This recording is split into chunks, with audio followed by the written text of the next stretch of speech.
Salam damai, shalom kepada kita semua. Puji Tuhan, kita dapat berkumpul bersama-sama mendengarkan firman Tuhan lagi pada saat ini. Mari kita berdoa. Tuhan Allah yang penuh kasih, kami berdoa bersama-sama. Engkau memberkati, Engkau melindungi, dan Engkau memimpin.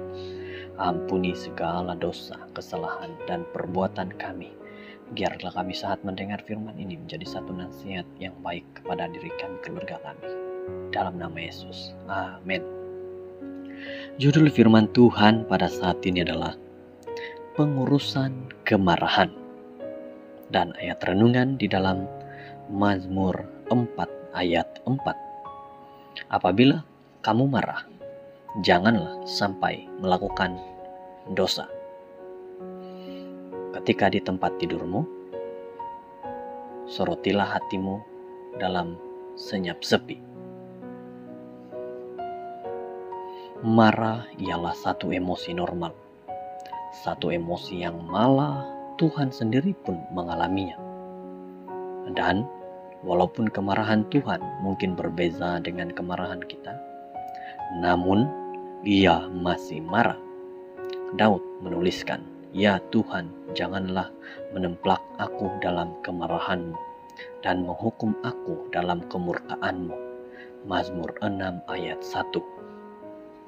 Walaupun marah ialah satu emosi normal, namun harus kita mengurusnya dalam cara yang sehat, supaya ia tidak menjadi dosa dan menyebabkan mudarat kepada sesiapapun.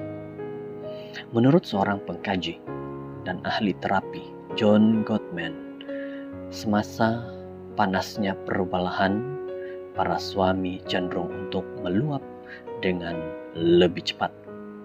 Dengan meluap, dia bermaksud bawa darah naik ke kepala dan mencegah lebih banyak pemikiran yang rasional. Mungkin ini menerangkan mengapa kemarahan dalam diri lelaki sangat sering berkembang menjadi penderitaan fisikal.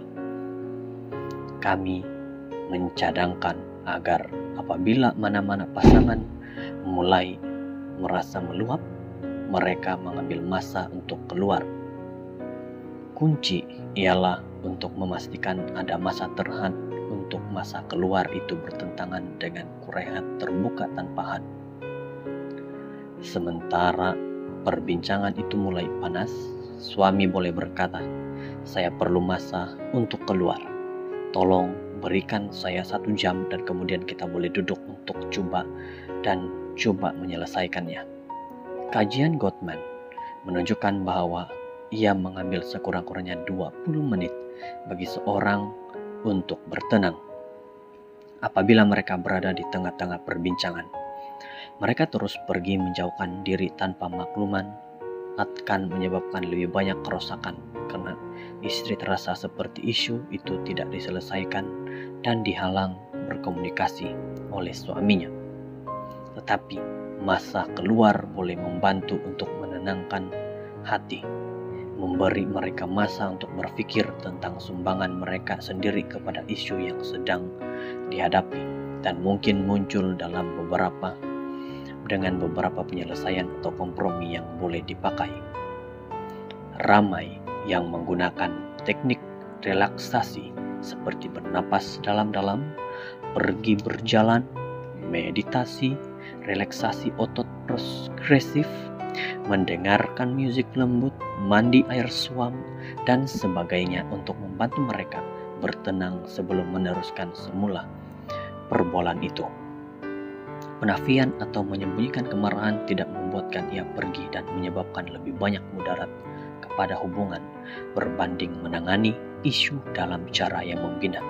Jadi, teruskan marah jika case itu memberi hak untuk kamu marah, tetapi tangani dalam cara yang sehat dan jangan berdosa terhadap suamimu, anak-anakmu, orang lain, atau terhadap Tuhan. Bapa Surga, terima kasih untuk kemarahan yang membuatkan kami bertindak ketika menghadapi ketidakadilan, kejahatan, dan dosa. Bantu kami untuk mengurusnya dalam cara yang sehat supaya kami tidak akan menjadi alat pembawa kesakitan dan kebinasaan, melainkan menjadi agen-agen kedamaian dan penyembuhan. Saudara-saudara yang terkasih, jadilah pengurus bagi kemarahan dirimu sendiri.